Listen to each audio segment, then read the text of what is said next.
اللہم صلی علی سیدنا و مولانا محمد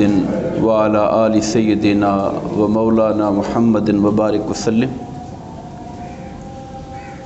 نحمدہ و نصلی و نسلم علی رسولہ النبی الکریم اما بعد فاعوذ باللہ من الشیطان الرجیم بسم اللہ الرحمن الرحیم ما کان محمد ابا احد من رجالکم ولکن رسول اللہ و خاتم النبیین صدق اللہ مولانا العظیم وبلغنا رسولہ النبی الکریم۔ محترم و مکرم قابل صد احترام سامعین ذی احتشام، اللہ تبارک و تعالیٰ کا بے پناہ فضل و احسان ہے اور اس کے حبیب کریم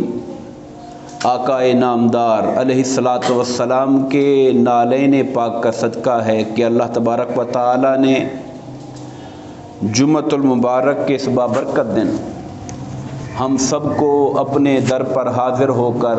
اپنا اور اپنے پیارے حبیب کریم علیہ الصلاۃ والسلام کے ذکر مبارک کو سننے اور سنانے کی توفیق عطا فرمائی۔ آج ہم انشاءاللہ آقا نامدار علیہ الصلاۃ والسلام کی شان ختم نبوت کے حوالے سے گفتگو کریں گے۔ اس عنوان کے انتخاب کے پیچھے جو ایک فوری ہمارے سامنے جو بات تھی، آپ جانتے ہیں ملک پاکستان میں 7 ستمبر کا جو دن ہے وہ یوم ختم نبوت کے حوالے سے منایا جاتا ہے، اور ہم تفصیل سے اس پر بات کریں گے کہ پاکستان کے اندر ختم نبوت کی تحریکیں جو چلیں ان کے پیچھے کیا وجوہات تھی، اس پر ہم بعد میں بات کریں گے۔ مگر 7 سپتمبر 1974 کو ہمارے ملک پاکستان کی جو پارلیمنٹ ہے، جو سب سے بڑا قانون ساز ادارہ ہے، ملک کی پارلیمنٹ نے ختم نبوت کا قانون پاس کیا اور قادیانی حضرات کو ختم نبوت پر ایمان نہ رکھنے کی وجہ سے بالاتفاق کافر قرار دیا گیا۔ اس اعتبار سے یہ دن ختم نبوت کے حوالے سے جانا اور منایا جاتا ہے۔ ہم انشاءاللہ قرآن و حدیث کی روشنی میں آج چند باتیں سرکار کی ختم نبوت کے حوالے سے ذکر کریں گے۔ یاد رکھیے کہ اللہ تعالیٰ نے حضور نبی کریم علیہ الصلاۃ والسلام کو جو بے شمار خصوصیات اور فضیلتیں عطا فرمائیں، ان فضیلتوں میں سے ایک فضیلت ہمارے آقا کریم کا خاتم الانبیاء والرسل ہونا ہے۔ آقا نامدار کی جو شانیں ہیں اور جو فضیلتیں ہیں، ان فضیلتوں میں سے ایک فضیلت ہے آپ کا خاتم الانبیاء ہونا، یعنی نبیوں میں سب سے آخر، جن پر نبوت ختم کر دی گئی اور ان کے بعد اب کوئی نبی نہیں آئے گا۔ یہ آقا نامدار کی ختم نبوت کا مفہوم ہے۔ اگر کوئی شخص یہ ایمان رکھے کہ میں حضور نبی کریم علیہ الصلاۃ والسلام کو اللہ کا نبی مانتا ہوں، اللہ کا رسول مانتا ہوں، مگر ان کے بعد بھی معاذ اللہ کوئی نبی آ سکتا ہے، آپ آخری نبی نہیں ہیں، حضور کو نبی مان رہا ہے لیکن آخری نبی نہیں مان رہا، تو بالاتفاق اس کا امت مسلمہ کے ساتھ کوئی تعلق نہیں ہوگا۔ وہ ایک الگ سے دھڑا ہوگا، الگ کوئی اپنا وہ دین گھڑ رہا ہے، اپنا الگ سے کوئی مذہب بنا رہا ہے، مگر اس کا دین اسلام کے ساتھ کوئی تعلق نہیں، چونکہ اللہ تعالیٰ نے سورہ الاحزاب کی آیت نمبر 40 کے اندر ارشاد فرمایا، ما کان محمد ابا احد من رجالکم، کہ حضرت محمد صلی اللہ علیہ وآلہ وسلم تم میں سے کسی مرد کے باپ نہیں، بلکہ وہ اللہ کے رسول اور نبیوں میں سب سے آخری ہیں۔ اللہ کے رسول ہیں اور آخری نبی ہیں، یہ بات اللہ نے قرآن مجید کے اندر بیان فرما دی۔ یہ جو نظام نبوت اور رسالت ہے، نبی کیوں آئے، رسول کیوں آئے، اس پر غور کرنے کی ضرورت ہے۔ نظام نبوت و رسالت کو جو اللہ نے جاری فرمایا، اس کی وجوہات کے پیچھے یہ تھا کہ اللہ انسان کو کامیابی کا جو راستہ دکھا رہا ہے۔ ابتدائے تخلیق آدم علیہ السلام سے شیطان نے حضرت آدم علیہ السلام کو ورغلانا شروع کیا۔ وہ پھل جس سے اللہ نے منع کیا تھا وہ کھلوا کر ان کو جنت سے نکالنے کا سبب بنا۔ جب آدم علیہ السلام زمین پہ تشریف لے کر آئے تو اللہ پاک نے وعدہ فرمایا کہ میں اپنی کتابیں اور اپنے نبی بھیجتا رہوں گا تاکہ لوگوں کو بتاؤں کہ سیدھا رستہ کون سا ہے، اللہ کو راضی کرنے والا رستہ کون سا ہے، کامیابی کا راستہ کون سا ہے، اور وہ کون سی راہ ہے جس پہ چل کر تم واپس اپنے اصل وطن یعنی جنت کے اندر واپس آ جاؤ گے۔ اس رستے کی یاد دہانی کے لیے اللہ نے کتابوں اور نبیوں کو بھیجنے کا سلسلہ شروع کیا۔ اور یہ جو سلسلہ ہے اس کے بارے میں قرآن کہتا ہے سورہ نساء کی آیت نمبر 65 میں، رسلا مبشرین و منذرین، ہم نے رسول بھیجے خوشخبری سنانے والے، مبشرین و منذرین، اور ڈر سنانے والے، یعنی رسول آئے جو لوگوں کو خوشخبری بھی دے رہے تھے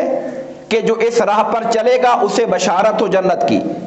اور ڈر بھی سنا رہے تھے کہ جو اللہ رسول کی رستے کو چھوڑ دے گا وہ جہنم کا ایندھن بنے گا۔ رسول اس لیے آئے تاکہ لوگوں کو اچھا برا رستہ بتائیں اور اچھی راہ پہ چلنے والوں کو جنت کی خوشخبری دیں، اور غلط رستے اور شیطان کے رستے پر چلنے والوں کو جہنم کا ڈر سنا دیں۔ فرمایا لِأَلَّا يَكُونَ لِلنَّاسِ عَلَى اللَّهِ حُجَّةً بَعْدَ الرُّسُلِ، ہم نے رسول اس لیے بھیجے تاکہ لوگوں پر حجت تمام ہو جائے، کوئی بعد میں یہ نہ کہے ہمیں تو بتانے کوئی نہیں آیا تھا، ہمیں کوئی سمجھائی دیتا تو ہم برا راستہ چھوڑ دیتے، کہ ہمیں رسول بھیجے تاکہ لوگوں پر اللہ کی طرف سے حجت قائم ہو جائے، اور کوئی خدا کی بارگاہ میں یہ دعویٰ نہ کر سکے اگر ہمیں کوئی سمجھا دیتا تو ہم سمجھ جاتے۔ اللہ پاک نے فرمایا یا اہل الکتاب، اے اہل کتاب، قد جاءکم رسولنا یبین لکم، ہمارے رسول تمہارے پاس آئے تاکہ تم پر حق کا رستہ واضح کر کے تمہیں بتائیں، اللہ کا پیغام تمہیں سنائیں، علی فترۃ من الرسل۔ اب سرکار کے بارے فرمایا رسولوں کے درمیان وقفہ آنے کے بعد اب ہم نے پھر اپنے نبی مصطفیٰ کریم کو بھیجا ہے۔ وقفہ کب آیا؟ حضرت عیسیٰ علیہ السلام کے بعد 570 سال کا وقفہ آیا، 5 صدیاں گزر گئیں، خدا کا رسول کوئی نہیں آیا تھا، اللہ کا نبی کوئی نہیں آیا تھا۔ کہا رسولوں کے اس وقفے کے بعد ہم نے تمہارے درمیان اب نبی آخر الزمان سرکار دو عالم کی ذات بابرکات کو بھیجا ہے، ان تقولوا ما جاءنا بشیر، تاکہ پھر تم یہ نہ کہتے پھرو ہمیں تو کوئی بتانے والا ہی نہیں آیا تھا، ہمیں تو خوشخبری دینے والا ہی کوئی نہیں آیا تھا، ولا نذیر، نہ کوئی ڈر سنانے والا آیا تھا۔ فقد جاءکم بشیر و نذیر، اب پیکر مصطفیٰ کی شکل میں بشیر بھی آ گئے ہیں، نذیر بھی آ گئے ہیں تمہارے سامنے۔ واللہ علی کل شیء قدیر، بے شک اللہ تعالی ہر شے پر قدرت رکھنے والا ہے۔ تو گویا حضور نبی کریم علیہ الصلوۃ والسلام کا جلوہ گر ہو جانا اور آپ کا ختم نبوت کے ساتھ آنا انسانیت کے اوپر ایک حجت قائم ہو گئی، تاکہ کوئی کٹ حجت کرنے والا، بحث کرنے والا اللہ کی بارگاہ میں قیامت کے دن یہ نہ کہہ سکے کہ باری تعالیٰ آپ کا پیغام مجھے کسی نے نہیں پہنچایا۔ اگلی بات یہ سمجھنے والی ہے، انبیاء تو پیچھے بھی آئے تھے، مگر پچھلے جتنے انبیاء کرام آئے وہ اپنی مخصوص قوموں کی طرف آئے۔ اللہ تعالیٰ نے قوم مدین کی طرف حضرت شعیب علیہ السلام کو بھیجا، قوم سمود کی طرف اللہ نے صالح علیہ السلام کو بھیجا۔ انسان اور بھی رہتے ہوں گے اس زمانے میں، مگر اللہ کے نبی حضرت صالح صرف قوم سمود کی طرف آئے۔ اسی طرح اللہ تعالیٰ نے قوم عاد کی طرف رسول بھیجا، قوم بنی اسرائیل کی طرف اللہ نے رسول بھیجے۔ حضرت عیسیٰ علیہ السلام آئے، انہوں نے کہا کہ میں بنی اسرائیل کی جو بکھری ہوئی بھیڑیں ہیں ان کو اکٹھا کر کے صراط مستقیم پہ ڈالنے کے لیے آیا ہوں، یعنی ایک قوم بنی اسرائیل کی طرف آئے۔ کوئی پیغمبر قوم مدین کی طرف، کوئی قوم صالح کی طرف، کوئی قوم شعیب کی طرف، کوئی ارم کے علاقے میں آیا۔ ہر نبی کا اپنا علاقہ تھا، ہر نبی کی اپنی قوم تھی جن کی طرف وہ آیا کرتے تھے، لیکن اللہ تعالیٰ نے اب چونکہ خاتم الانبیاء کو بھیجنا تھا جن پر نبوت ختم ہو رہی تھی، تو ان کو بھیجا تو کسی علاقے کے لیے نہیں بلکہ سارے جہانوں کے لیے نبی بنا کے بھیجا، کسی ایک قوم کے لیے نہیں بلکہ جن و انس و بشر ساری کائنات کی طرف۔ ہمارے آقا انسانوں کے بھی رسول، جنات کے بھی رسول، ملائکہ کے بھی رسول، اور جتنی خدا کی مخلوقات ہیں، میرے مصطفیٰ کی رسالت کا فیض اللہ کی ہر مخلوق کو مل رہا ہے۔ اللہ پاک نے فرمایا کل یا ایھا الناس، اے حبیب مکرم آپ اعلان کرو، یا ایھا الناس، اے لوگو، انی رسول اللہ الیکم جمیعا، میں تم سب کی طرف اللہ کا رسول بنا کر بھیجا گیا ہوں۔ اللہ نے کہا آپ اعلان کر دیں، آپ کی بعثت مکہ میں ضرور ہے، آپ کی ولادت مکہ میں ضرور ہے، آپ کی ہجرت سرزمین مدینہ پر ضرور ہے، مگر آپ کا ظاہر انسان نے پیدا ہونا ہے تو کسی ایک جگہ پیدا ہونا ہے، اس کا سفر زندگی کا کسی جگہ پر ہوگا، مگر جو پیغام نبوت ہے، جو پیغام رسالت ہے، وہ مکہ یا مدینہ یا صرف عرب کے لیے نہیں ہے بلکہ پیغام نبوت و رسالت مصطفیٰ کل انسانیت اور روح زمین کے لیے بنا کے بھیجا گیا ہے۔ اللہ پاک نے اس بات کو مزید واضح فرمایا، یہ فرما کر وما ارسلناک الا کافۃ للناس بشیرا ونذیرا، تاکہ کسی کو شک نہ رہے، کہا اے حبیب کریم ہم نے آپ کو نہیں بھیجا مگر تمام انسان، لفظ بولا کافۃ للناس، تمام انسانوں کے لیے بشیر و نذیر بنا کے بھیجا، ولکن اکثر الناس لا یعلمون، لیکن اکثر لوگ اس بات کو جانتے نہیں ہیں اور ایمان نہیں لاتے۔ اور پھر آپ قرآن مجید کی وہ آیت کریمہ آپ میں سے ہر ایک کے لب پر موجود ہوگی، وما ارسلناک الا رحمۃ للعالمین، اے حبیب کریم ہم نے آپ کو نہیں بھیجا مگر سب جہانوں کے لیے رحمت بنا کے بھیجا ہے۔ لفظ کیا بولے؟ رحمۃ للعالمین، یعنی رحمۃ للمسلمین نہیں ہیں، یا صرف رحمت جو انسان ہیں ان کے لیے نہیں ہے، رحمت للعالمین کہا۔ اور عالم کی جو تعریف ہے، عالم کی، ہمارے فقہا متکلمین یہ تعریف کرتے ہیں کہ ما سوی اللہ کو عالم کہتے ہیں، اللہ کی ذات کو چھوڑ کر باقی جتنا کچھ ہے، یعنی خالق کو چھوڑ کر باقی جتنی مخلوقات ہیں وہ عالم کے اندر آتی ہیں، اور خالق کو چھوڑ کر، چونکہ خالق تو بھیجنے والا ہے، وہ تو رحمت بنانے والا ہے، اس کی ذات کو چھوڑ کر مخلوقات کے جتنے فرد ہیں، مخلوقات کی جتنی قسمیں ہیں، مخلوقات کے جتنے جہان ہیں، ہر ایک کے لیے رب کائنات نے ہمارے آقا مصطفیٰ کو رحمت بنا کے بھیجا ہوا ہے۔ وما ارسلناک الا رحمۃ للعالمین۔ اور ایک مقام پہ فرمایا، سورہ الانبیاء آیت نمبر 107، فرمایا تبارک الذی نزل الفرقان علی عبدہ، بڑی برکت والی ذات ہے اللہ کی جس نے اپنے عبد خاص پر قرآن کو، فرقان کو اتارا، لیکون للعالمین نذیرا، تاکہ سب جہانوں کو آپ اللہ کا پیغام سنانے والے بن جائیں، ڈر سنانے والے بن جائیں۔ اور پھر سرکار دو عالم صلی اللہ علیہ وسلم نے خود احادیث مبارکہ کے اندر بھی اپنی اس شان ختم نبوت کا ذکر فرمایا۔ ارشاد فرمایا کہ پچھلی امتوں میں نبی بطور خاص اپنی قوم کی طرف بھیجے جاتے تھے، مگر ارسلت الی الخلق کافہ، اللہ نے مجھے تمام مخلوق کی طرف نبی بنا کے بھیجا ہے۔ سرکار نے اپنی زبان مبارک سے اس کا اعلان فرمایا، اور فرمایا ختم بی النبیون، میرے اوپر اللہ تعالیٰ نے نبوت کو ختم کر دیا۔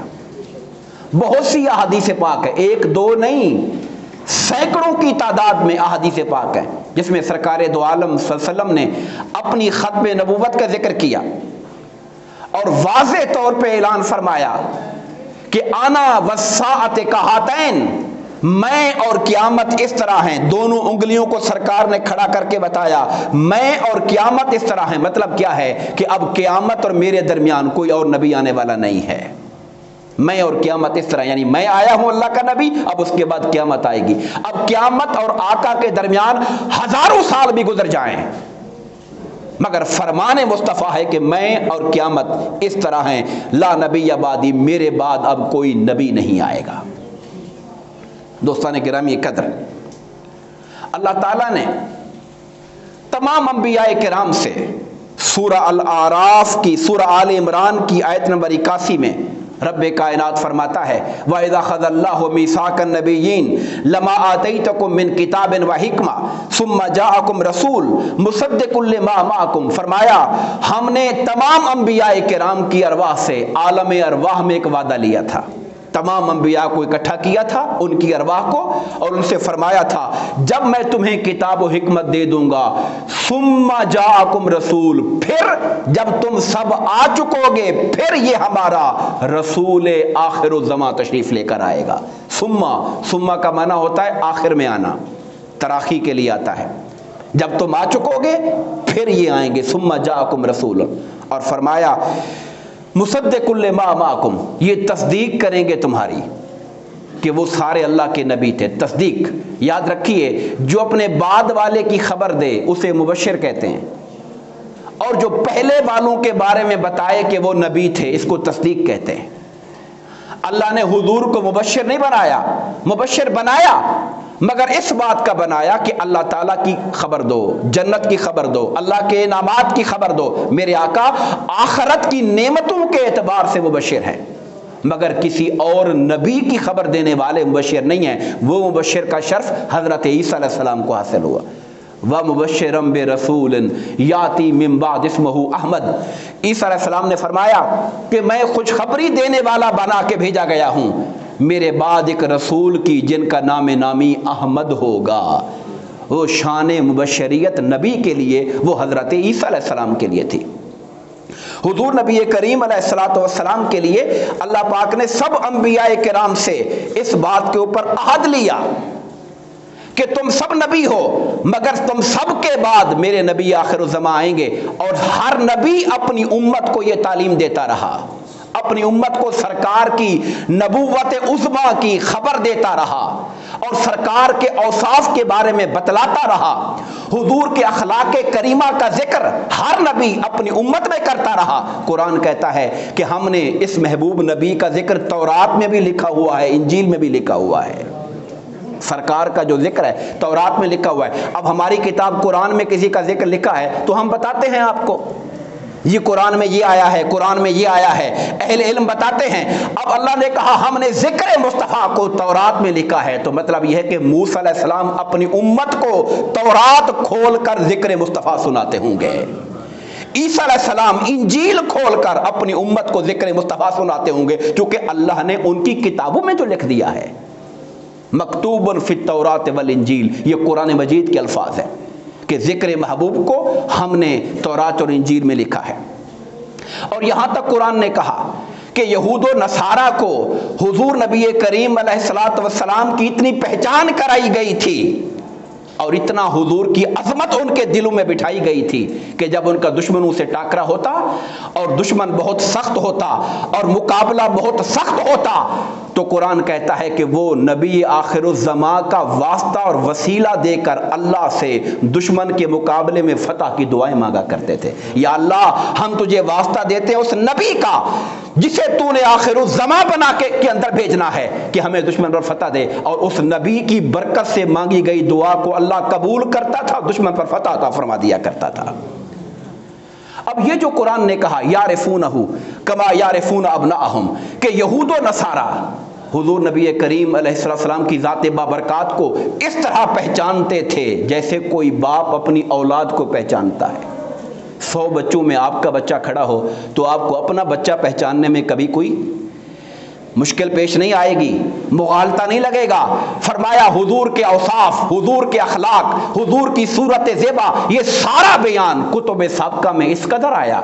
اور انبیاء سابقین نے اتنی کثرت کے ساتھ بتایا ہے کہ یہ پہچانتے ہیں، مگر افسوس کہ پہچاننے کے باوجود بھی انہیں ایمان کی توفیق حاصل نہ ہو سکی تھی۔ تو یہ جو اللہ نے اہتمام کیا سارا اس لیے کیا کہ حضور نبی کریم کی نبوت کو عالمگیر نبوت بنانا تھا، ایک یونیورسل پروفٹ ہوڈ تھی سرکار دو عالم کی، جس کا پیغام پوری انسانیت کو دیا جا رہا تھا اور حضور کی پہچان کروائی جا رہی تھی۔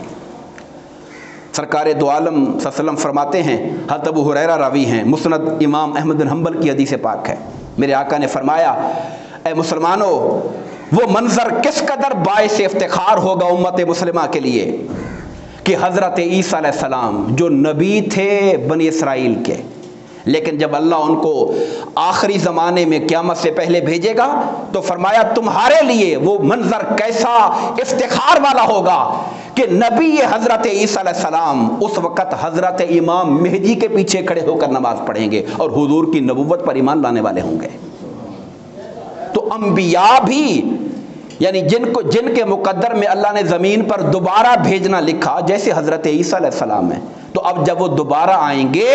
تو ان کا سٹیٹس نبوت والا تو بنی اسرائیل کے لیے اپنی جگہ پر تھا اس زمانے میں، مگر جب اب آئیں گے تو نبوت کے ساتھ نہیں بلکہ مصطفیٰ کے امتی کی حیثیت سے تشریف لائیں گے۔ اور اس وقت کہا تمہارے لیے فخر کی بات یہ ہوگی کہ امامت امام مہدی کروا رہے ہوں گے، ان کے پیچھے عیسیٰ علیہ السلام کھڑے ہوں گے وہاں پر۔ اور ایک موقع پر حضرت عمر فاروق رضی اللہ تعالیٰ عنہ کو سرکار نے دیکھا کہ تورات کے کچھ پیپر دیکھ کے پڑھ رہے ہیں، تورات کے کاغذ پڑھ رہے ہیں۔ سرکار نے جب دیکھا تو حضور کے چہرے پر ناراضگی کا اظہار آیا۔ لوگوں نے حضرت عمر سے کہا کہ سرکار کو دیکھو ناراض ہو رہے ہیں۔ انہوں نے کہا یا رسول اللہ مجھ سے کیا غلطی ہوئی؟ فرمایا میں تمہارے درمیان موجود ہوں اور تم، فرمایا اگر آج حضرت موسیٰ علیہ السلام بھی زندہ ہوتے، زمین پر موجود ہوتے، تو ان کے لیے بھی میری اطاعت کرنے کے سوا کوئی چارہ کار نہیں تھا۔ اللہ نے حضور کو نبی الانبیاء اور رسولوں کا رسول اور خاتم الانبیاء بنا کے بھیجا ہے۔ حضرت ابو ہریرہ سے راوی ہے، سرکار نے فرمایا اس ذات کی قسم جس کے قبضہ و قدرت میں میری جان ہے، ان قریب تم میں ابن مریم نازل ہوں گے، عیسیٰ علیہ السلام آئیں گے، وہ عادل حکمران ہوں گے، منصف حکمران ہوں گے، صلیب کو توڑ دیں گے، خنزیر کو قتل کریں گے،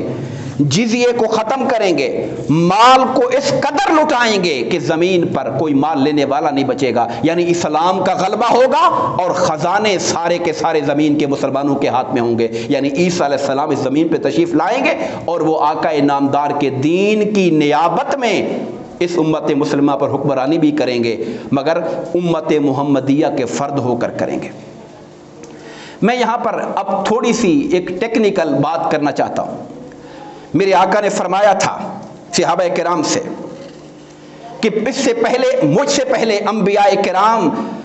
امتوں کی سیاست بھی کرتے تھے، یعنی امتوں کے نبی بھی تھے اور لوگوں کے جو معاملات دنیاوی تھے اس کا بھی وہ حل کیا کرتے تھے۔ میں اللہ کا آخری نبی ہوں، میرے بعد نبی کوئی نہیں آئے گا، میرے بعد خلفاء آئیں گے میرے، فرمایا میرے بعد میرے خلفاء آئیں گے۔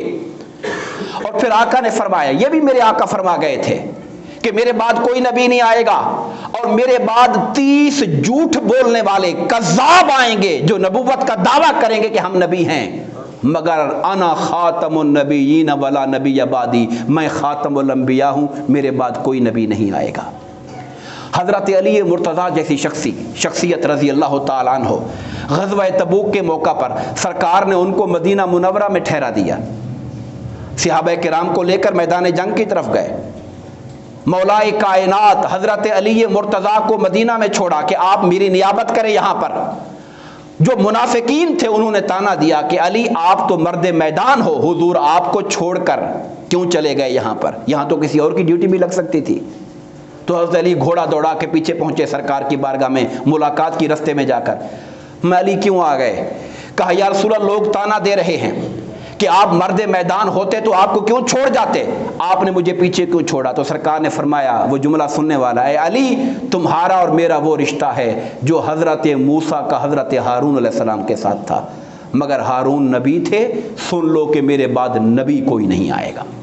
یعنی نبوت کے بارے میں آقا اتنے حساس تھے تاکہ یہ اگر خالی یہ جملہ کہہ دیتے کہ تمہارا میرا وہ رشتہ ہے جو حضرت موسیٰ اور ہارون کا ہے تو کوئی شک کرنے والا کر سکتا تھا کہ حضرت ہارون بھی نبی تھے تو شاید حضرت علی بھی نبی بن جائیں گے۔ کہا یہ جو شک پیدا ہو رہا ہے رشتہ وہی ہے، تم بھی میرے بھائی ہو، ہارون بھی بھائی تھے حضرت موسیٰ علیہ السلام کے، مگر یاد رکھو میرے بعد نبوت کوئی نہیں، نبی کوئی نہیں آئے گا۔ حضرت عمر کی حضور نے شان بیان کی اور فرمایا لو کان نبی بعدی لکان عمر، اگر میرے بعد کوئی نبی ہوتا تو عمر ہوتا، مگر چونکہ نبوت میرے بعد ختم ہے لہذا میرے بعد نبی کوئی نہیں آئے گا۔ حاضرین محترم، ہمارے ہاں جب بھی کوئی جھوٹا نبوت کا دعوے دار، اور میں یہ عرض کروں گا حضور نبی کریم علیہ الصلوۃ والسلام کی حیات ظاہری میں ابھی آقا نے دنیا سے پردہ نہیں کیا تھا، اس وقت سے جھوٹے مدعیان نبوت کا سلسلہ شروع ہو گیا تھا۔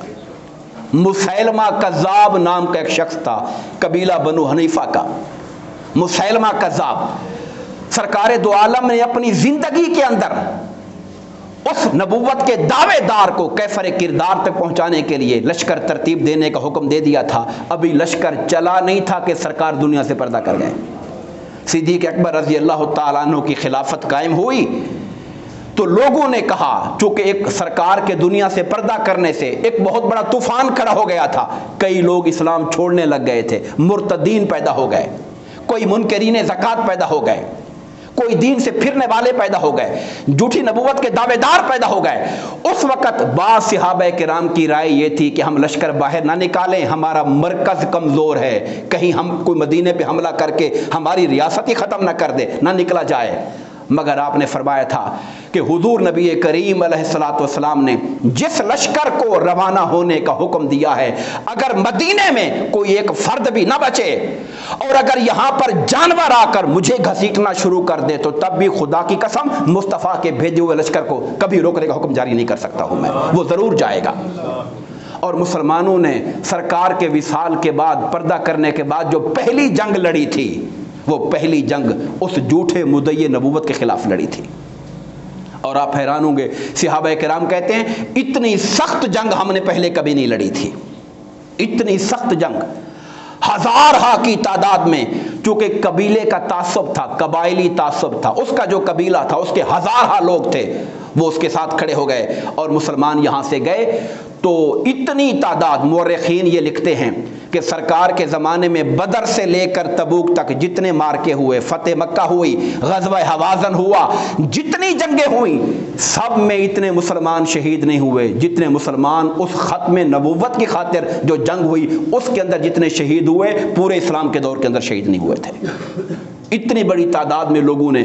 اور کیا عقیدہ تھا؟ صرف اس بات کے اوپر کہ ہمارے آقا کے بعد کوئی اور نبی نہیں آ سکتا ہے، جو نبوت کا دعویٰ کرے گا وہ کذاب ہوگا، اور امت مسلمہ کبھی یہ برداشت نہیں کر سکتی کہ کوئی حضور نبی کریم علیہ الصلوۃ والسلام